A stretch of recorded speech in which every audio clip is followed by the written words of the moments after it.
Et voici enfin votre cyclospace. Et la vidéo qui suit en est le mode d'emploi. Mais bien entendu, vos questions supplémentaires seront les bienvenues. En rentrant dans le cyclospace, vous découvrez ce petit boîtier qui s'allume avec une pression longue et qui permet de contrôler la puissance de l'assistance entre 0 et 5 avec les boutons plus et moins. Nous vous conseillons de commencer par 3.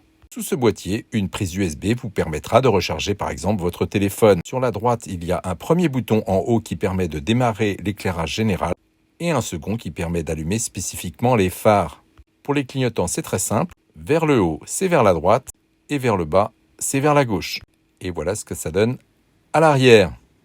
Cette double petite manette permet de bloquer le frein gauche en position de frein de parking. La poignée gauche freine les roues avant.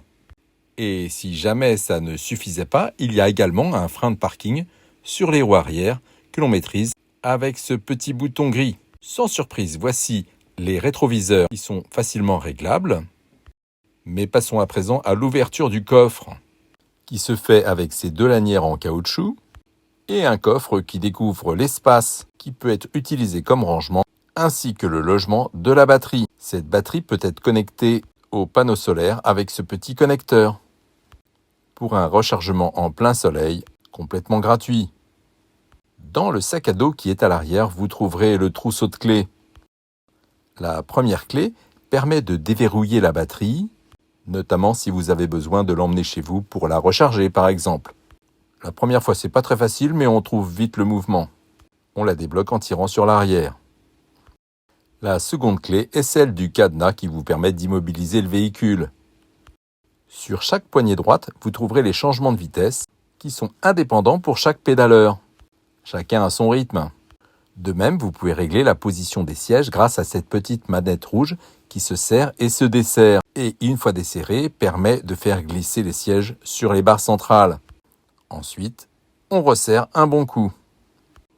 Par ailleurs, vous pouvez régler le haut des sièges pour une inclinaison différente. Il suffit de desserrer les sangles bleues et de faire coulisser le triangle formé par ces sangles. Attention, avant l'utilisation, par exemple quand on veut se rasseoir, il faut absolument bien tendre ces sangles. Vous avez deux avertisseurs sonores, un intérieur et un extérieur. Dans le petit sac à dos, vous avez également cette pompe à vélo, ce chargeur, ce petit jeu de clés pour resserrer des vis par exemple, et cette chambre à air linéaire, ainsi que des démonte pneus, et comme dit précédemment, du trousseau de clés. Il me reste à vous souhaiter de très bonnes balades avec le cyclospace.